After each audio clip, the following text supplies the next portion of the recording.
Morning, students.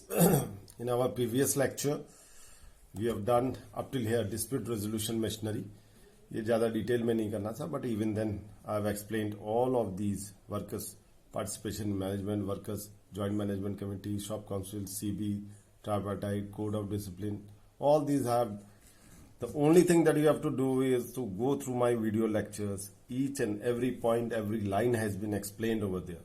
So it is my request to all the students. Please attend the video lectures which are posted on the Moodle. They are all there on the YouTube, right? So, and they are all in detail, right? I am not hurrying through the topics. I am taking my time to cover up everything. So please go through those lectures which are posted on Moodle. Today we shall start with this settlement machinery. That is the settlement of dispute machinery. Here in the previous one, here I have the dispute resolution machinery.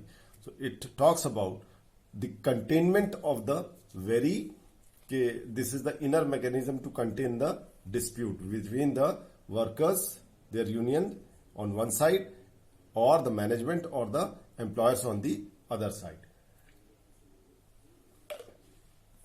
एक चीज यहां पे मैं समझाना चाहूंगा बच्चों, dispute एक छोटा सा एक कंपनी के अंदर हो सकता है, उनकी भी अपनी यूनियन है, वहां पे भी वर्कर है, वहां भी मैनेजमेंट और एम्प्लॉयर है. वो बहुत लोकलाइज भी हो सकता है, जैसे देहरादून के जितने मान लीजिए फार्मा इंडस्ट्री के लोग हैं. I am talking of industry not company. Industry comprises of बहुत सारी कंपनीज, ठीक है. तो अगर इंडस्ट्री में होती है, मान लीजिए स्ट्राइक होती है या किसी डिमांड को लेके जितने भी यूनियंस है उस इलाके में अलग अलग कंपनीज में जिनके वर्कर्स काम कर रहे हैं, सब मिलके सोचते हैं कि वी शुड प्रोटेस्ट और we should raise our voice against all the employers as such. तो वो भी हो सकता है. It can be limited to a particular company, it can be limited to a particular industry also, and it can be across all industries also. It can be at a localise level, it can be at the district level और state level, and the dispute can be at the national level also if the demand is very big. So those kind of cases are taken over by the national tribunal. Tribunal का मतलब विशेष अदालतें होती हैं जो कि labour और workers और management और सर्विसेज से रिलेटेड केसेस ही डील करती है. स्पेशल पर्पस कोर्ट्स जिसे बोलते तो वो निपटाती हैं. तो let us come down to the dispute resolution और the settlement machinery. So settlement कैसे करना है, इसके 3-4 तरीके हैं बच्चों. कॉन्सिलिएशन सबसे पहला होता है. इसमें कॉन्सिलेशन ऑफिसर भी अपॉइंट हो सकता है, कॉन्सिलेशन बोर्ड की भी स्थापना करी जा सकती है. कोर्ट ऑफ इंक्वायरी एक तरह की इंक्वायरी है जो कि अराइव करती है, जो अगर मान लीजिए अपॉइंट हो गई, उसका काम होता है कि डिस्प्यूट की तह तक जाना और अपनी एक रिपोर्ट देना, ठीक है.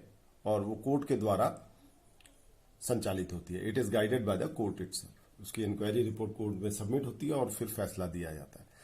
वॉलंटरी आर्बिट्रेशन एक तरह का प्राइवेट कोर्ट होता है जहां दोनों पार्टीज एक थर्ड पर्सन को अपॉइंट करती है आर्बिट्रेटर, और ये बंदा जो भी फैसला देता है वो दोनों पार्टीज को मानना होता है. इन वेरी सिंपल टर्म्स मैं समझा रहा हूं, and that is your arbitration, right. उसके बाद एडजुडिकेशन का मतलब देना, जो कोर्ट से जो फैसला आता है उसे एडजुडिकेशन बोलते हैं.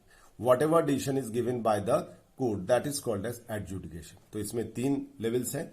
Number 1 labour court at the local level, then industrial tribunals जो कि विशेष इंडस्ट्रीज से रिलेटेड होते हैं, मतलब इंडस्ट्रीज के मामले जो थोड़े ज्यादा बड़े मामले होते हैं वो जाते हैं.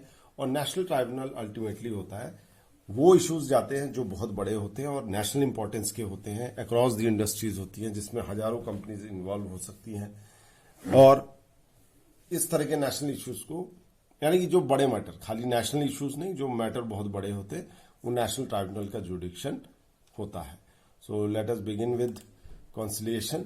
सो कॉन्सिलिएशन और mediation signifies third party intervention in promoting the voluntary settlement of the dispute. देखिए, कॉन्सिलिएशन और आर्बिट्रेशन में फर्क है. आर्बिट्रेटर जो अपॉइंट होता है वो एक फैसला देता है, बट कॉन्सिलिएशन ऑफिसर या कॉन्सिलिएशन बोर्ड का काम होता है कि जो डिस्प्यूटिंग पार्टीज हैं, मान लीजिए एक तरफ मैनेजमेंट है किसी कंपनी का और दूसरी तरफ वर्कर्स और उनके यूनियन है, तो दोनों के रिप्रेजेंटेटिव को साथ बिठाना और एक माहौल पैदा करना कि जिससे कि वो अपनी बातचीत से अपने मसले को सुलझा ले. Whatever the disputes are there they should be settled amicably. This is the main purpose of your conciliation, ठीक है. तो एक तरह का मीडिएशन है मध्यस्थ जिसे बोलते हैं, सुलहनामा कराने वाला, कॉम्प्रोमाइज कराने वाला, दोनों पार्टीज को बिठा के बातचीत का माहौल देते हुए दोनों पार्टी आपस में बातचीत से अपने प्रॉब्लम को सुलझा दे। बट यहां पे कोई जजमेंट नहीं दिया जाता, कॉन्सिलेशन में कोई जजमेंट नहीं दिया जाता, बल्कि they settle their dispute by themselves. Conciliation वाले का काम होता है कि वो दोनों को आगे बढ़ाता है कि भाई सुलझा लो अपना मैटर, डिस्प्यूट को रिजॉल्व कर लो, ठीक है। सो दोनों पार्टीज को वो कंट्रोल करता है, बट वो फैसला नहीं देता है, बट वो माहौल पैदा करता है जिससे कि दोनों पार्टीज किसी सुलहनामा तक पहुंच जाए, they reach some settlement. This is the main purpose of conciliation. So ILO has defined conciliation as the practice by which services of a neutral third party, a third party कोई भी हो सकता है, are used in a dispute as a means of helping the disputing parties, जो जैसा मैंने बताया dispute party, to reduce the extent of their differences, कि वो अपनी differences को खत्म करे, and to arrive at a amicable settlement or agreed solution, बातचीत के द्वारा अपने सोल्यूशन खोजे और एक एमिकेबल का मतलब शांतिपूर्ण ढंग से सेटलमेंट तक पहुंचे दोनों पार्टीज जो कि डिस्प्यूट में है, ठीक है। It is a process of rational, यानी कि दिमाग से सोची हुई, ऑर्डरली यानी कि systematic discussion of differences between parties to a dispute under the guidance of a conciliator. तो कॉन्सिलेटर का क्या काम होता है बच्चों? कॉन्सिलेटर का काम होता है कि वो माहौल पैदा करे, ठीक है, और उसकी प्रेजेंस में दोनों पार्टीज आपस में बातचीत के द्वारा किसी मसले का हल निकाले, जो भी उनकी डिमांड है वर्कर्स की और उनकी किसी भी तरह की XYZ, उसको एमिकेबली शांतिपूर्ण ढंग से सेटल करे। कॉन्सिलेशन प्रोसेस में एक सिंगल बंदा भी हो सकता है, कॉन्सिलेशन ऑफिसर अपॉइंट हो गया और वो दोनों पार्टीज के बीच में बैठता है।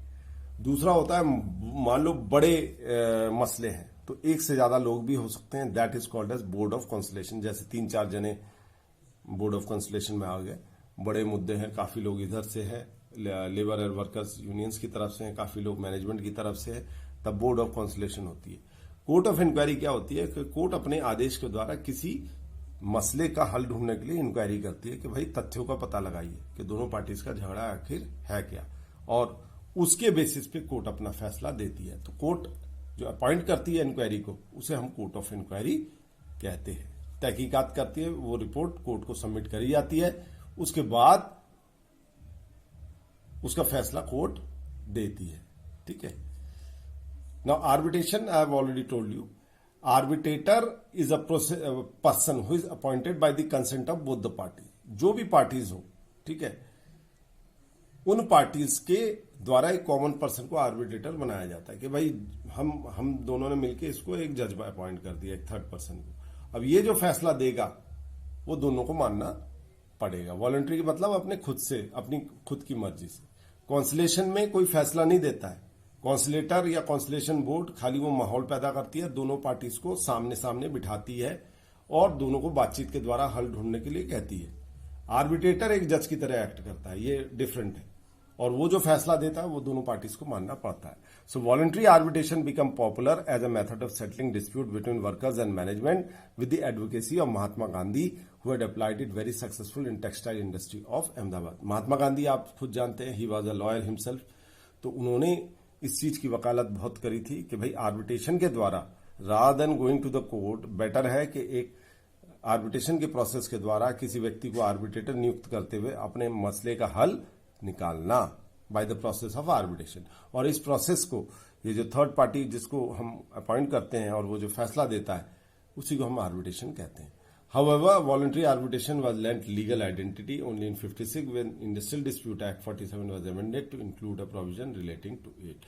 So, Industrial Dispute Act जब रिवाइज हुआ 47 में, जिस साल देश आजाद हुआ, तो उन्होंने इस बात को इंक्लूड किया कि हाँ भाई आर्बिट्रेशन का प्रोविजन होना चाहिए अगर किसी तरह का मैनेजमेंट और वर्कर्स और उनके यूनियन के बीच में झगड़ा होता है तो, ठीक है। On failure of conciliation proceeding, the conciliation officer may persuade the parties to refer the dispute to a voluntary. ये देखिए स्टेजेस हैं। कॉन्सिलेशन में क्या होता है कि एक बंदा है, वो दोनों पार्टीज को बिठा के उनमें चाहता है कि वो माहौल पैदा करता है कि वो शांतिपूर्ण ढंग से अपना हल निकाल ले। मान लीजिए हल नहीं निकलता, तो नेक्स्ट कॉन्सिलेशन प्रोसीडिंग के बाद ऑफिसर, जो कॉन्सिलेशन ऑफिसर, वो क्या आता है कि ठीक जहां पा रहे हो अपने मैटर को, let us go for arbitration. तो वॉलंटरी आर्बिट्रेशन में तुम लोग किसी बंदे को अपना आर्बिट्रेटर अपॉइंट करो और उसके फैसले से अपने डिस्प्यूट को सुलझाओ, ठीक है। तो voluntary arbitration refers to getting the dispute settled through an independent person, वो न्यूट्रल पर्सन होना चाहिए, ना वो मैनेजमेंट का साथ देने वाला होना चाहिए ना ही वर्कर का, वो इंडिपेंडेंट न्यूट्रल पर्सन होगा जो आर्बिट्रेटर बनेगा, ठीक है।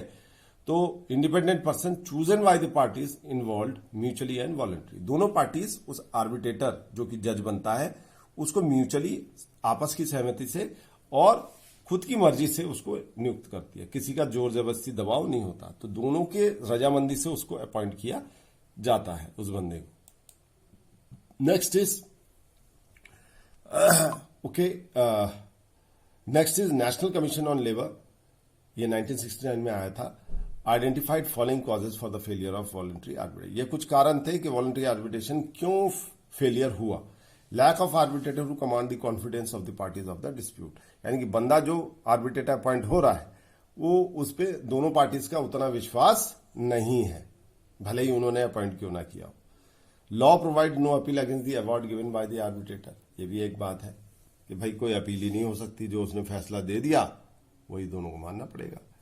Easy availability of adjudication on the failure of negotiation और कॉन्सलेशन, भाई अब जब कोर्ट है, लेबर कोर्ट है, इंडस्ट्रियल ट्राइब्यूनल है, तो जहां पक्का काम होगा, जहां वाकई जिसे बोलते हैं एक जजमेंट मिलेगा, तो वो ज्यादा अच्छा माना जाता है क्योंकि वो इजिली अवेलेबल भी है। ये भी एक कारण है आर्बिट्रेशन के फेलियर का। The absence of simplified procedure to be followed in voluntary arbitration, भाई वॉलंटरी आर्बिट्रेशन के भी अपना एक प्रोसेस है, ठीक है, और वो कॉम्प्लेक्स भी होता है कई बार, तो सिंप्लीफाइड प्रोसीजर ना होने के कारण वॉलंटरी आर्बिट्रेशन फेलियर भी हुआ है। ये बोला गया है नेशनल कमीशन ऑन लेबर 1969 में, ठीक है। So we will end our lecture here, rest we will proceed in the next lecture.